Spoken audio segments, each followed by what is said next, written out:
আসসালামু আলাইকুম। আমাদের সাথে আজকে আরো একজন ঢাকা নার্সিং কলেজের কৃতি শিক্ষার্থী যুক্ত হয়ে গিয়েছে। আমাদের সাথে যুক্ত হয়েছে 58তম ফাতেমা। তো সবার প্রথমে আমি ফাতেমার মুখ থেকে একটু শুনে নিব ফাতেমার পরিচয়, অর্থাৎ ফাতেমা কোন কলেজে চান্স পেয়েছো, মেরিট নম্বর কত ছিল, মেরিট পজিশন কত ছিল, জিপিএ নম্বর কত ছিল, এবং তোমার বাসা কোথায়, সবকিছু আমাদের সাথে একটু শেয়ার করো। তারপরে আমরা আমাদের মূল পডকাস্টে চলে যাবো ইনশাআল্লাহ। আসসালামু আলাইকুম, আমি ফাতেমা। 25-26 সেশনে নার্সিং ভর্তি পরীক্ষায় আল্লাহ তাআলার অশেষ রহমতে ঢাকা নার্সিং কলেজে চান্স পেয়েছি।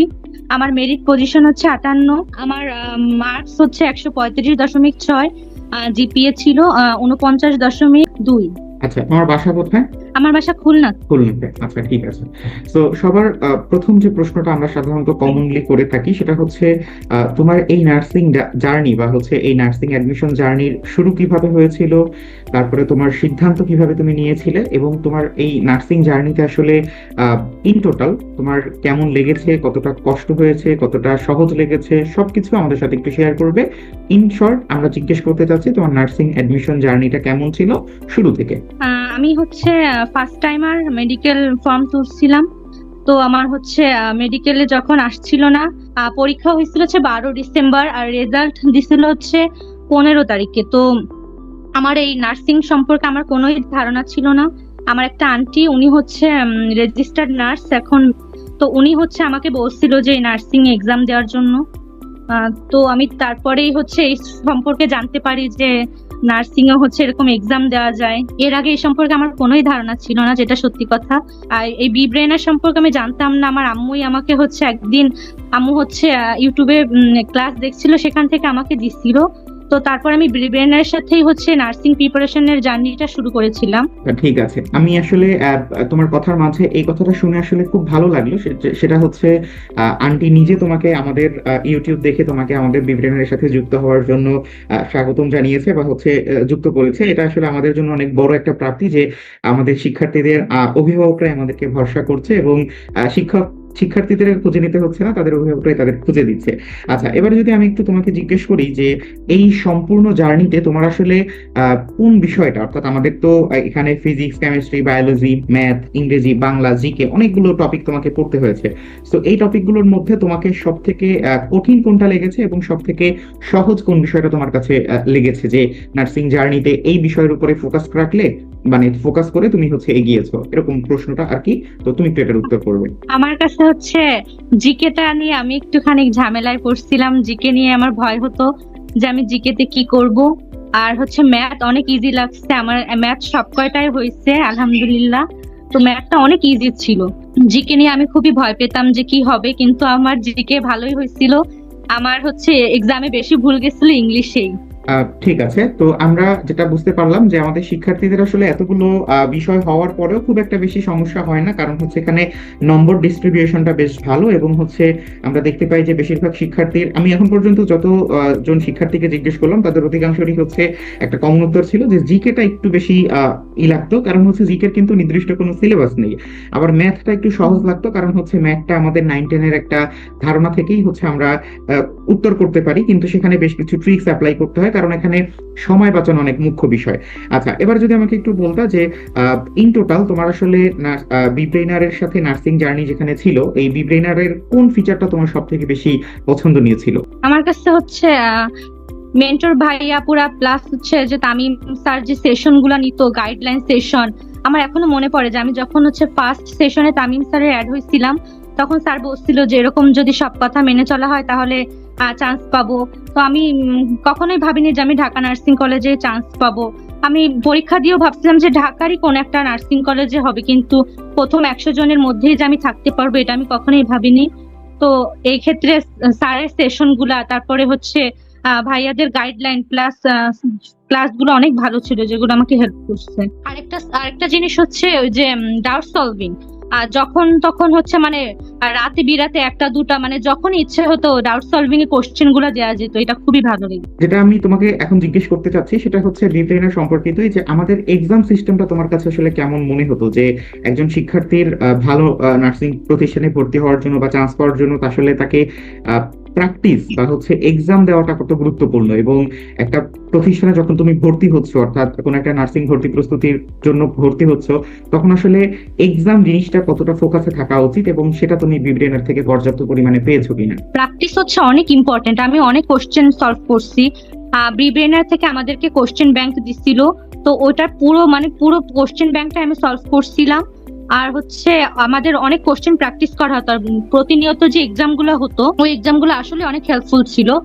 আর মেরিট মেরিট মেরিট সিস্টেম আমি হচ্ছে একটা এক্সামে মোস্ট প্রবাবলি হচ্ছে এরকম 100-র মধ্যে থাকতে পারছিলাম, তো তখন সেটা আমাকে অনেক ইন্সপায়ার করছিল যে না, এতজনের মধ্যে আমি এত আগে আসতে পারতেছি। এক্ষেত্রে হচ্ছে বিব্রেনারের এক্সাম গুলো অনেক হেল্পফুল ছিল। আমি তোমার হচ্ছে একটা দেখছিলাম যে তোমার যে মেরিট পজিশন এবং মেরিট যে নম্বর এবং জিপিএ নম্বর সবকিছু মিলিয়ে তোমার আসলে প্রস্তুতির ক্ষেত্রে, এবং তুমি যেহেতু ফার্স্ট টাইমার, সো এই বিষয়গুলো তোমাকে আসলে অনেক বেশি সাহায্য করেছে। কিন্তু আমি তোমাকে একটু মানে একটু ঘুরিয়ে একটা প্রশ্ন করতে চাই, যে ধরো কোনো কারণে আমি এখন যে স্টার্ট দেখতে পাচ্ছি তোমার, সেই স্টার্টটা ভিন্ন হয়ে গেল, তুমি সেকেন্ড টাইমার হয়ে গেলা, তোমার জিপিএ নম্বর কিছুটা কমে গেল, এবং দেখা যাচ্ছে যে তুমি দ্বিতীয়বার পরীক্ষার জন্য প্রস্তুতি নিচ্ছ। সো এই মুহূর্তে তোমার আসলে কি করণীয়, বা তুমি কিভাবে প্রস্তুতিটা শুরু করতে, এটা যদি একটু আমাদেরকে জানাতে। কারণ আমাদের এই ভিডিওটা যারা দেখবে তারা সাধারণত সেকেন্ড টাইমারই হয়ে থাকবে, সো ওদের জায়গায় দাঁড়িয়ে তুমি আসলে কিভাবে প্রস্তুতি নিতে, যেটা তোমাকে মনে হচ্ছে যে সাহায্য করতো বা চান্স পেতে সহায়তা করতো? প্রথমত আমি কখনোই অফলাইনে ভর্তি হতাম না, আমি হচ্ছে একটা অনলাইন কোচিং এ ভর্তি হতাম, যেটা অনেক নির্ভরশীল হতো আমার দায়িত্ব। যেমন বিব্রেনারি আমাদেরকে অনেক সাপোর্ট দিয়েছে, তো আমি সেক্ষেত্রে প্রথমে বিব্রেনারি ভর্তি হতাম অনলাইনে, তারপর আমি বিব্রেনার সাথে কন্টিনিউ করতাম। কেননা আমরা যখন হচ্ছে সেকেন্ড টাইমে অফলাইনে ভর্তি হই, তখন আমাদের, এমনকি ফার্স্ট টাইমের ক্ষেত্রে আমি এটা বুঝতে পারছি যে ফার্স্ট টাইম মানে অফলাইনে আমাদের অনেক টাইম ওয়েস্ট হয় যাতায়াতে। দেন হচ্ছে আমরা যখন বাহিরে যাই, তখন একটা বাসায় এসে একটা টায়ার্ডনেস কাজ করে, এক্সস্টেড ফিল হয়। তো সেক্ষেত্রে হচ্ছে অনলাইনে আমি একটা কোচিং করতাম, দেন অনলাইনের সাথে আমার প্রিপারেশন জার্নিটা এগিয়ে নিয়ে যেতাম, আর লাস্টে কোন একটা অফলাইন কোচিং এ এক্সাম দিতাম। আচ্ছা, ঠিক আছে। সো আমরা কিন্তু তুমি যেটা শেষে বললে যে কোন একটা অফলাইন এক্সাম দিতা, সো এটার কিন্তু এখন প্রয়োজনীয়তা নেই। কেন? কারণ হচ্ছে তুমি যখন আমাদের সাথে যুক্ত হচ্ছ, তখন কিন্তু সাথে সাথে তুমি একটা ওএমআর বই পেয়েছো, জি। ওএমআর বইটা পেয়েছো। সো আমরা যেটা তোমাদের সাথে করি, তুমি আমি নিশ্চিত যে তুমিও তাহলে হচ্ছে এই পরীক্ষাগুলো দাওনি, কিন্তু এই পরীক্ষাগুলো খুবই গুরুত্বপূর্ণ ছিল। আমরা যে তোমাদেরকে ফোন অন করে, এরকম ফোন অন করে, তারপরে হচ্ছে তোমাদের যে ভিডিও, দুঃখিত, তোমাদের যে এক্সাম দিতে হতো ভিডিও অন ওএমআর করে, এই স্ক্যান exam গুলো করে। দিয়েছো? না ভাই, আমি এক্সাম গুলো দেইনি, টু বি অনেস্ট। আমি বুঝতেছি না, আমি হচ্ছে 5 জনকে জিজ্ঞেস করলে এর মধ্যে 3 জনই হচ্ছে এক্সাম গুলো মিস করে গিয়েছে। এ ব্যাপারে আমাদের আরো বেশি সতর্ক থাকতে হবে যে এই এক্সাম গুলো তোমরা কেন দিচ্ছ না। তো এই এক্সামটা অনেক গুরুত্বপূর্ণ, কারণ তুমি এই এক্সামটা যখন দিচ্ছ, তখন আসলে পরীক্ষার হলে বসেই তুমি ফিল করতে পারছো যে মানে আমাদের এক্সামটা দিতে দিতেই ফিল করতে পারছো যে পরীক্ষার হলে নার্ভাসনেস কেমন হবে, নার্ভ কন্ট্রোল কিভাবে করতে হবে, কারণ তোমার সামনে একজন শিক্ষক আছে, তুমি ফিল করতে পারছো। সো এই বিষয়টা কিন্তু আমরা অফলাইনের এই সুবিধাটা, যে এমন না যে অফলাইনের সব বিষয় হচ্ছে খারাপ, কিছু বিষয় তো ভালো আছে। তো এরকম একটা ভালো বিষয় হচ্ছে যে আমরা যখন অফলাইনে পরীক্ষা দেই, তখন আমরা হচ্ছে আশেপাশে আমাদের একজন ইনভিজিলেটর থাকে, ওনার প্রেজেন্টটা মানে প্রেজেন্সটা কিন্তু আমাদেরকে একটু নার্ভ কন্ট্রোল করতে শিখায়। তো এই বিষয়টার জন্যই আমরা তোমাদের এই অফলাইন এক্সাম গুলো আয়োজন করতাম। তো এই বিষয়ে আমাদের আরো ভাবতে হবে কিভাবে তোমাদের এখানে আরো বেশি আমরা যুক্ত করতে পারি। তো আমাকে যদি একটু বলতা যে তোমার পরবর্তী প্ল্যান কি, বা হচ্ছে তুমি একজন নার্স তো হতে চাচ্ছ অবশ্যই, তবে এই নার্স হওয়ার ক্ষেত্রে বাংলাদেশের প্রেক্ষাপটে অনেক কিছু ভাবতে হবে, অনেক কিছু চিন্তা করতে হবে। তো এই বিষয়গুলো তুমি কিছু চিন্তা করেছো কিনা, যে ভবিষ্যৎ প্ল্যান বা পরবর্তী কার্যক্রম সম্পর্কে তোমার কি ধারণা আছে? এখনো ওইভাবে চিন্তা করিনি, এখনো তো ওভাবে দেখা চিন্তা যাক করেনি? আগে। জি। এটা এটা একটা ভালো কথা আগে বলেছো, এবং আমি আসলে এটাই উত্তর চেয়েছিলাম। কারণ তুমি মাত্রই চান্স পেয়েছো, এই মুহূর্তে আসলে এত ফাস্ট কিছু চিন্তা করার দরকার নেই। আগে হচ্ছে সেখানে যাও, সেখানে গিয়ে এনভায়রনমেন্ট বোঝো, পরবর্তী কার্যক্রম কিরকম হবে এটা আসলে তুমি আমাকে বলে লাভ নেই, কিংবা আমিও তোমাকে বলতে পারবো না, কারণ তোমার যারা সিনিয়র আছে তারা তোমাকে এই বিষয়টা ভালো অভিহিত করতে পারবে যে আসলে কি করা উচিত বা কিভাবে পড়া উচিত। তবে আমি তোমাকে জানিয়ে রাখি যে তুমি নিশ্চয়ই জানো যে আমাদের বিব্রেনারের কিন্তু ফাউন্ডেশন কোর্স আছে, এটা সম্পর্কে তোমার ধারণা আছে? জি ভাই, আছে। হ্যাঁ, তো আমি এই ফাউন্ডেশন কোর্সের কথা কেন বলছি, কারণ বাংলাদেশের প্রেক্ষাপটে আমাদের নার্সিং শিক্ষা অনেক বেশি, যদি আমরা হচ্ছে আরো ভালো করতে চাই, আরো বেশি আমরা বলা যেতে পারে আধুনিকায়ন করতে চাই, সেক্ষেত্রে আসলে আমাদের মানে সম্মিলিতভাবে পড়ার কোনো বিকল্প নেই। কারণ তুমি ঢাকা নার্সিং কলেজে যেই ভালো একটা সুবিধা পাচ্ছ, সেটা কিন্তু দেখা যাচ্ছে মাগুরা নার্সিং ইনস্টিটিউটে একজন শিক্ষার্থী পাচ্ছে না। আবার তুমিও কিন্তু যথাযথ যে পাবে, এটাও কিন্তু নিশ্চয়তা নেই। সো এই বিষয়টা যদি সেন্ট্রালাইজড হয়, কোন একটা নির্দিষ্ট একটা একটা ছাদের নিচে যখন তুমি পড়বা তখন দেখবা যে তোমার অন্যান্য শিক্ষার্থীদের সাপেক্ষে তোমার অবস্থান এবং তুমি আসলে কতটা ভালো শিখতে পেরেছো, কতটা ভালো তোমার শেখা দরকার, এই বিষয়গুলো তুমি বুঝতে পারবে। এবং এই কারণেই কিন্তু তোমাদের জন্য আমাদের এই নার্সিং ফাউন্ডেশন কোর্স। এবং আমি বলবো যে তোমার যদি সুযোগ থাকে অবশ্যই নার্সিং ফাউন্ডেশন কোর্সে যুক্ত হয়ে যাবা। আচ্ছা, তো সর্বশেষ যেটা আর কি তোমাকে প্রশ্ন করতে চাচ্ছি সেটা হচ্ছে যে তোমার পরবর্তীতে যারা আসবে, যারা হচ্ছে সেকেন্ড টাইমার বা থার্ড টাইমার হিসেবে যুক্ত হবে, তাদের উদ্দেশ্যে যদি তোমার কোনো বার্তা থাকে, যেমন ধারাবাহিকতা, প্র্যাকটিস, এই বিষয়গুলো যদি একটু আমাদের সাথে শেয়ার করতে। পরবর্তীদের ক্ষেত্রে আমার এটাই হচ্ছে বলার থাকবে যে টাইম ওয়েস্ট না করে যত বেশি পারা যায় প্র্যাকটিস করার বিষয়টাকে আমি বলতে চাই। কারণ হচ্ছে যত বেশি প্র্যাকটিস করা হবে কোশ্চেন, বিগত সালের কোশ্চেন, তারপর হচ্ছে এক একটা অধ্যায় ভিত্তিক যত আমরা বেশি প্র্যাকটিস করতে পারবো তত বেশি ভালো হবে। আর হচ্ছে সময় কখনোই নষ্ট করা উচিত না। পরবর্তীতে বোঝা যায় যে হচ্ছে সময় নষ্ট করলে তার ইফেক্ট আমাদের জীবনে কিভাবে পড়ে। মেইন বই ছাড়া আর কোনো কথাই নেই, মেইন বইয়ের উপরে আমাদের বেশি ফোকাস করা উচিত, এটাই। ঠিক আছে। তো আচ্ছা, আমি একটা তোমাকে ছোট্ট প্রশ্ন করতে চাই, সেটা হচ্ছে যে আমাদের বিব্রেনার অ্যাপের ক্ষেত্রে তোমার আসলে সোশ্যাল ডিস্ট্রাকশনটা কেমন ছিল? যে তুমি কি ফেসবুক ব্যবহার করতে বেশি বেশি, ইউটিউব ব্যবহার করতে বেশি বেশি, তারপরে তোমার কাছে বিব্রেনার অ্যাপ আসলো, তোমার ব্যবহারটা কমে গেল, নাকি হচ্ছে তুমি সবসময় কম ব্যবহার করতে, বিব্রেনার অ্যাপ এখানে খুব একটা বেশি ইফেক্ট ফেলেনি? আমার হচ্ছে মোবাইল আমার জীবনে আমি মানে ফেসবুকে অনেক রিলস দেখি, তো আমি অলওয়েজই ফেসবুকে আইডি ডিঅ্যাক্টিভেট করে রাখি। সেটা আমার মানে আমার জীবনে ফেসবুক অনেক খারাপ প্রভাবই ফেলে, তো আগে থেকে আমি ফেসবুক ডিঅ্যাক্টিভেট করে আনইনস্টল করেই রাখি।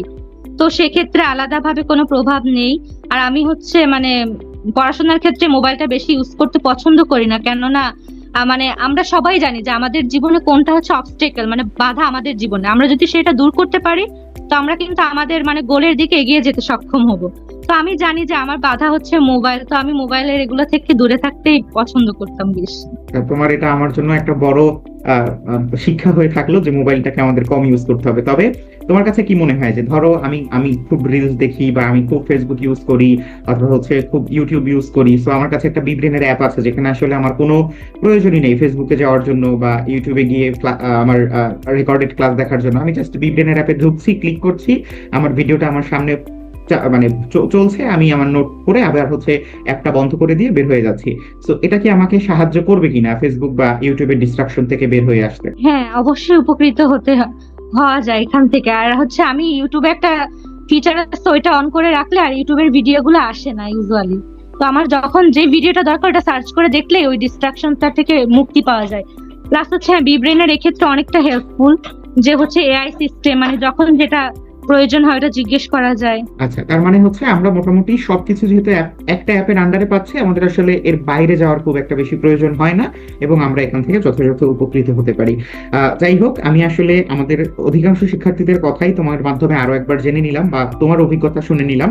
তোমাকে অসংখ্য ধন্যবাদ।